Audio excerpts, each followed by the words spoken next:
Most of the clips in this video are about 5 months old.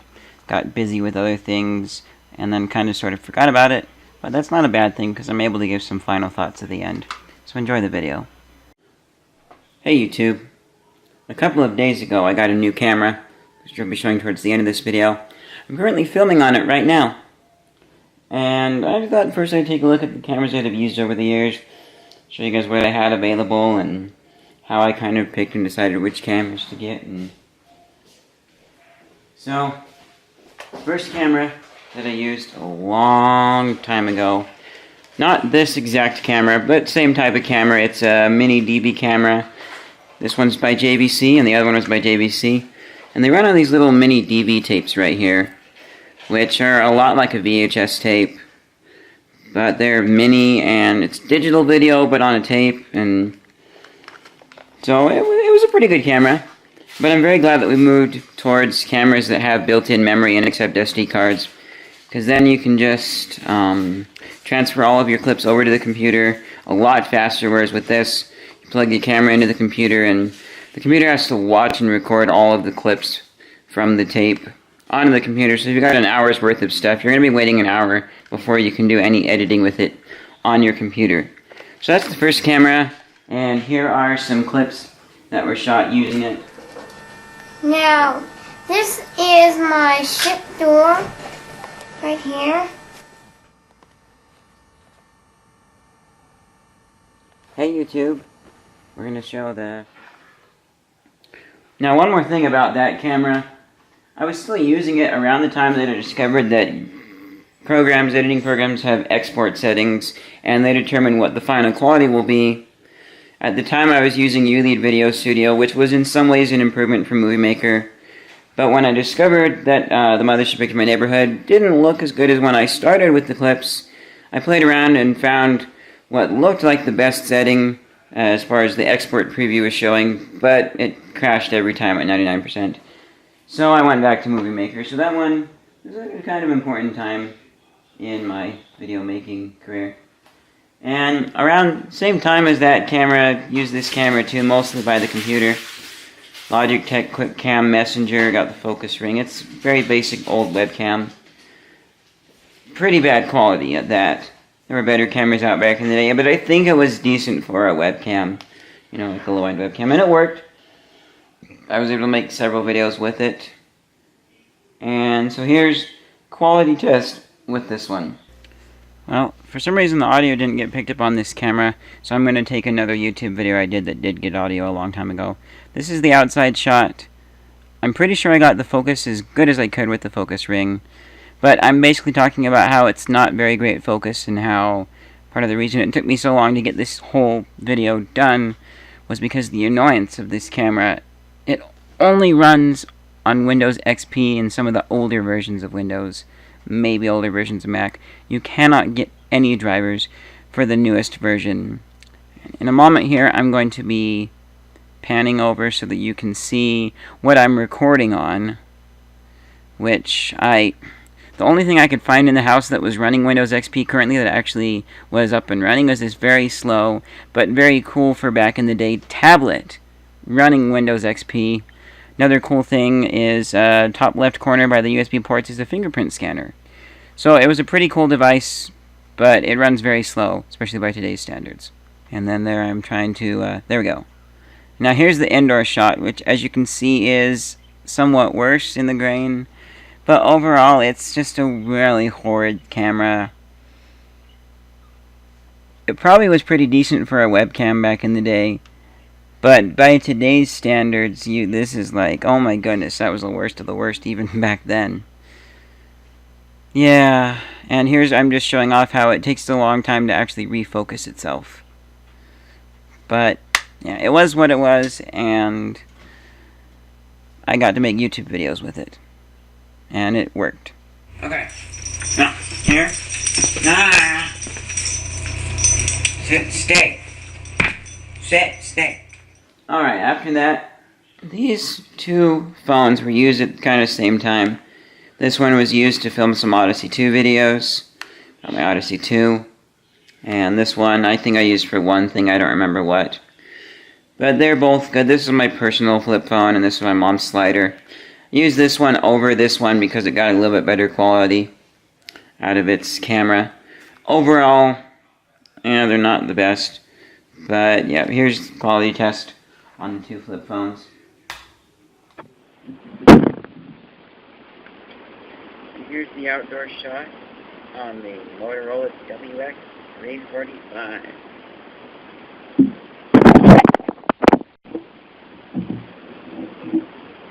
Alright, here's the indoor shot on the Motorola WX345 flip phone.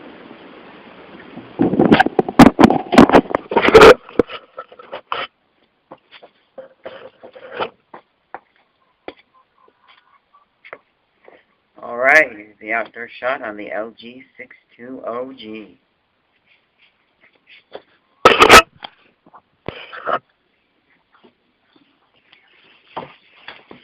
Alright, here's the indoor shot on the LG62OG, my mother's old slider phone.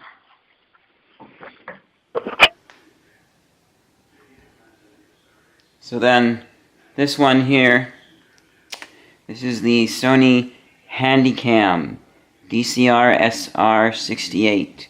It's a pretty good camera. It's got 60 times optical zoom, which is nice.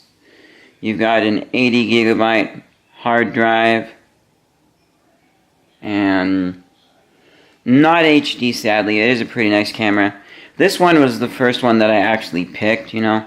There were some cameras that were on discount at Staples, and I said, hey Mom, can I get a new camera? So the first one that she got me, she went back to the store, was like a flip camera, but with internet sharing and stuff. And yeah, really, I was like, no, that's not what I want. I knew I wanted something that looked like this, had this form factor. It's kind of like this camera, but better, and, you know. And so I was like, hey, I want this, and I asked her, and she eventually said yes, and so we got this one and took the other one back. The other one might have been a little bit better. It was HD, just looked better, but my experience with flip cameras was they're very simple and easy to use.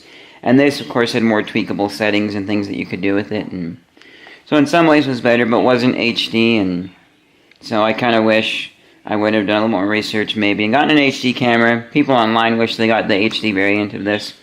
But anyways, it was a pretty good camera that I used for a while. And here's quality setting, or test. Alright, here's the shot on my outdoor shot on my Sony DCR SR68 Handycam. Okay. Here we go, indoor shot on the Sony Handycam DCR SR68. One more thing about this camera. What you're seeing is the spring-loaded guide pin on top of my camera's quick-release plate. It's just there to help the camera stay more straight instead of being twisted left or right, because you're just screwing it down onto the screw. And there is a bit of rubber that helps it from twisting left and right, but the guide pin is just there to keep it straight. And it's spring-loaded so it can accept cameras without a guide pin hole. But this is the only camera I've ever owned to actually have a hole for the guide pin. So then this camera was got at the same time. This is my mom's FinePix S300 camera. It's like a DSLR, I'm not sure if it is. It's like very similar to a DSLR, same shape. Pre-attached lens though. 26 times zoom, super wide, and it's really not that great of a camera. When you start recording with it, it sticks you with 3.0 digital zoom. And if you zoomed in optically before you started recording, you're not zooming back out until you stop recording. So really, I don't have much to say good about this camera. You know, back in the day, my mom saw it on sale, thought it was what she wanted. Same thing with me. It's probably what happened. So I've used it for a few things, and it's, yeah, here's quality tests on that. Alright, here's the shot on my mother's FinePix S. Not sure what model it is, but if you look in the corners of the video, you might be able to see some grain.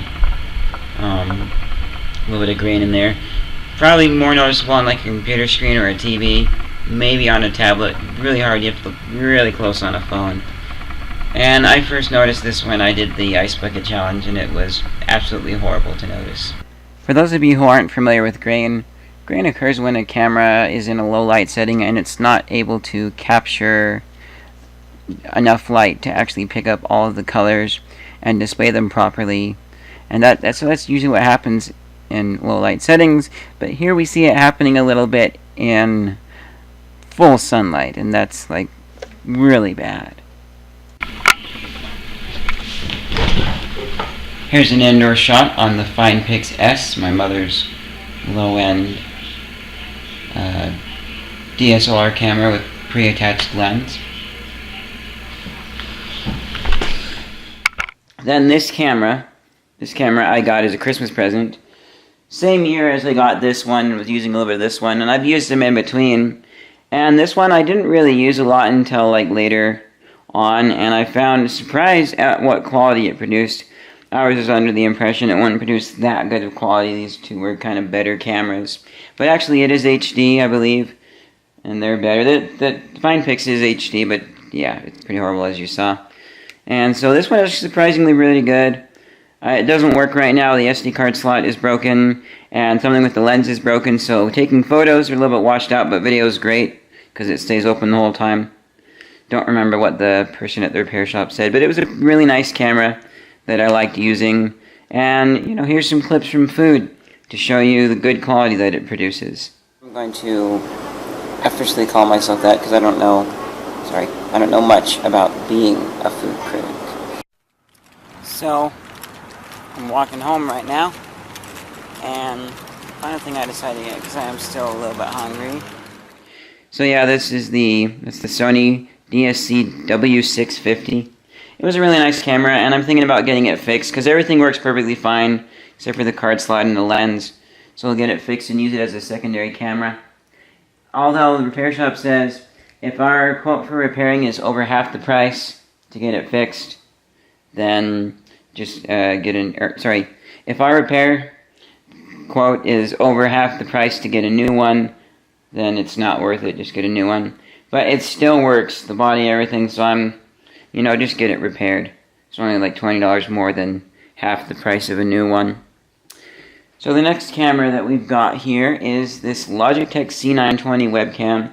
It was got same period using those kind of, and I've used it in a few videos, like so I use it on my Minecraft Let's Play now and a few other things like that, mostly for by computer use kind of a thing. I mainly got it because I needed something that would hook up to the computer and work with my animating software for stop motion, and I'm looking into getting my new camera hooked up to the computer for that, see the best quality that I can get and see if I use it for that, because it looks really nice. But, we'll see what I'll do. I do need something good for doing stop motion, and I definitely need it hooked up to the computer. So overall, this is a pretty nice HD webcam, 1080p. Here is the quality test. Alright, here's our outdoor quality test with Logitech C920 webcam. I should mention though, it's a little bit later on the same day as the other webcam, and there's more clouds over, it's more overcast, so not quite as bright, but still 1,000 times brighter than inside. And actually, overcast is a very good film setting. It clouds act as a diffuser for the light. Alright, here's our indoor camera test with the Logitech C920 webcam. I wish there was a way to adjust the color temperature or the white balance in the Windows camera app, but there's not. But here's what it looks like indoors. Ugh, very orange. So then, last but not least, this is my Moto E 2015 edition. Or second generation as some people know it. It's okay. Okay camera on this phone. Phone is having problems and I'm getting a new smartphone. So currently back to my flip phone here, but I'm getting a new smartphone. We'll see how the camera on that does, but I do try and carry this camera with me all the time. So I just have it there. Don't have to worry about much of anything with it. And yeah, so I probably will use my smartphone less, but it might make a decent second or third camera if I need that sort of a thing. You know, I'm really not getting rid of any cameras in case I need multiple cameras for something, is why I do that. But it's an okay camera, and yeah, here's the quality test. Whoops. Here's the outdoor shot on the Motorola Moto E 2015, or second generation.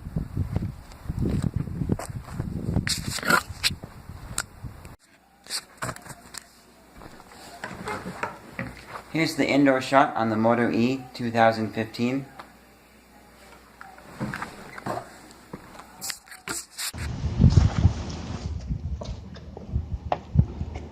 Alright. This is actually a little bonus. This is the outside shot on my OnePlus X. This is my new phone that I got a couple months after the original footage. You know, I mentioned it in the video that I was getting a new phone, and this is it. This is what it looks like outside. Pretty good camera on a phone, especially a budget one. And here is the indoor footage on my OnePlus X. Just running off of a normal indoor light, I think it's like 160 watts. Got 440 light bulbs in my room. That's what it's running off of. The indoor does okay as well. This camera also has filming at 720p resolution, 120 frames a second on my phone. So here's a little clip of that. It's a waterproof firework going off.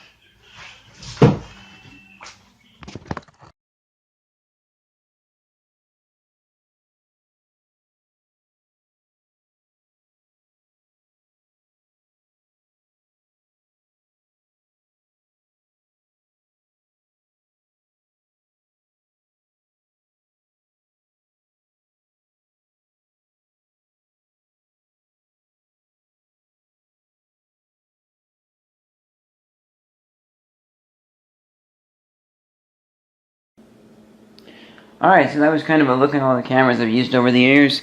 Here's me unboxing my new camera, and then I'll show you some basic tests with it, just so you can see how good of a camera it is. Alright, this is me unboxing the camera. Really nice. I got free gift of a, turn the video light on, 32 gigabyte Pixator card by ScanDisk for free, and it also comes with minus shipping and handling. I get a free 8x8 photo book by Shutterfly, which is like if you went to the library and got a picture book, it would be like that, with really high quality glossy photo paper pages. And yeah, this is my camera. I was surprised at shipping. I wanted in-store pickup, but then they said they had not have it available, so I switched to shipping, and I was thinking it was coming the next month on the same day, but no, it actually came this month. Like 4 days ago, I think I want to say, is when I switched my order over to shipping, and yeah, that was really surprisingly fast. Or the store would have it in, they'll be getting it in, like, into next month.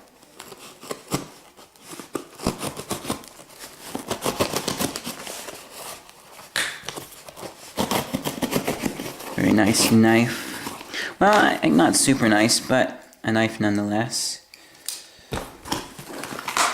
Well, I missed a spot.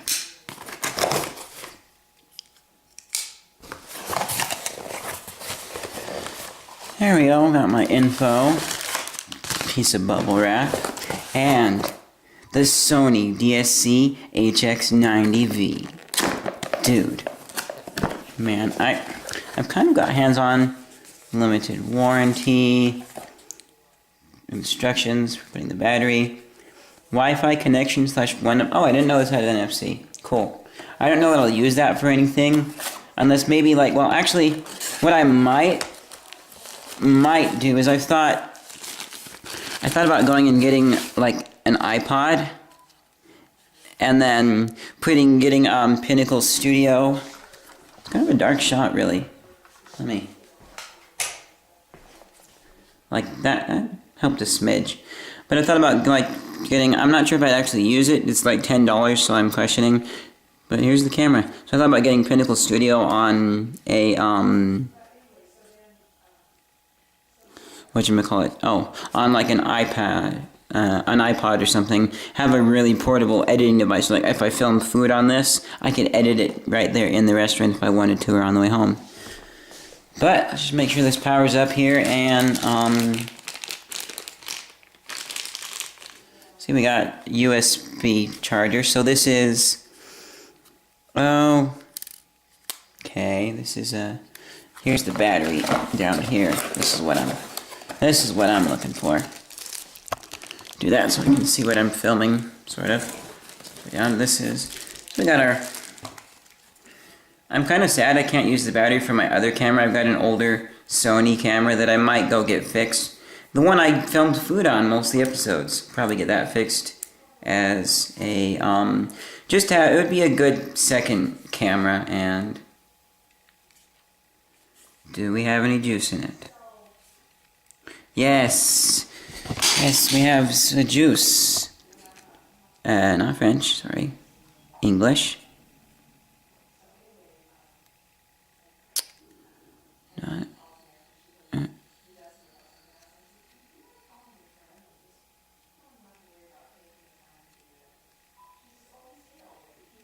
Yeah, we're Denver. We're not daylight savings time. It is. I would love to sync this up exactly, but I've kind of given up on the whole sync thing. So it is February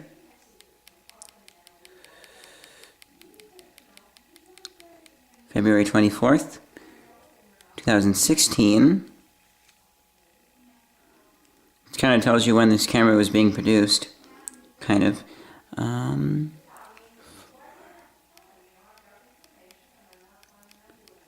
450.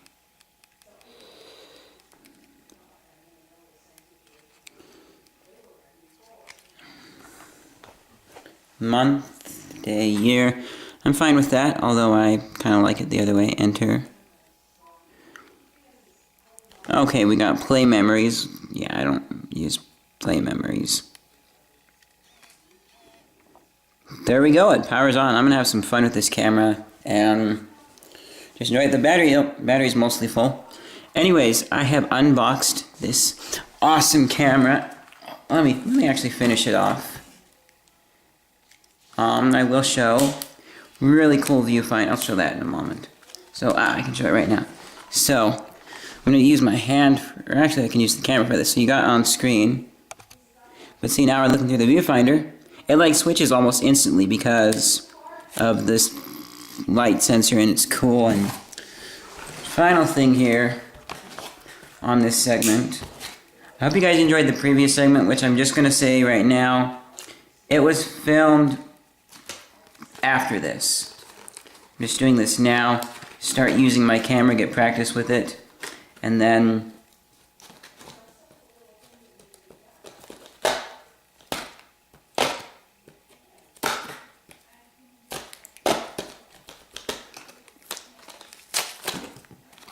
there we go.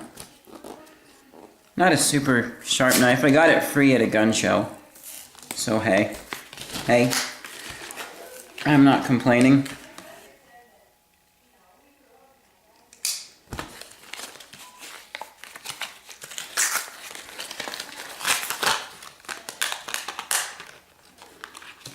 There we go, the Pixator. 80 megabyte a second write speed. Got the usual label and stuff. Let's put this in where it goes. I am going to treat this camera nicely. Feels nice and solid. Big reason I got this, big reason I can show you right now is this. So now, when I'm doing food and I film myself, I mean, if I'm the only one there available to film, you know, at the time, then, you know, I'll be able to do this and better see what I'm doing, even though not be perfect, because I'm focusing on filming and food, but I'll be able to better see out of the corner of my eye what I'm filming. Good for doing selfie shots, and yeah. I guess there's our flash there. Very nice.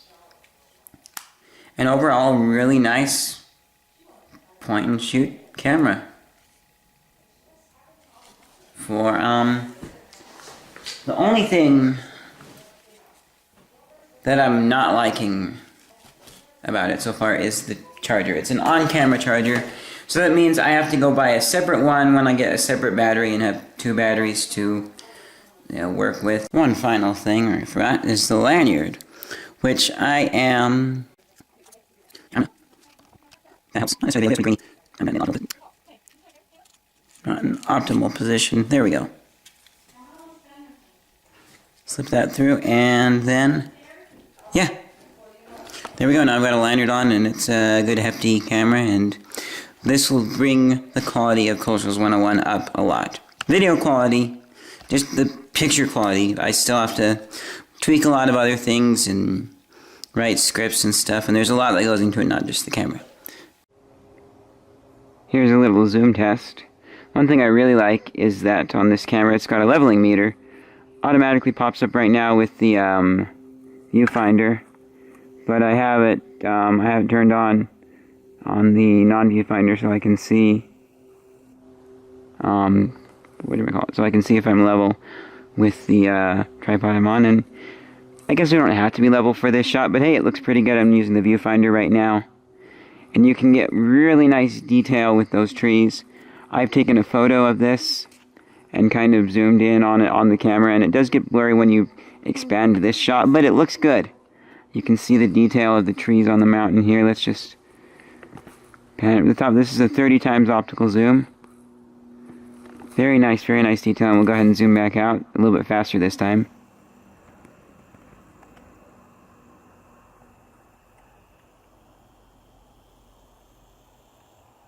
Very nice. It's not too fast.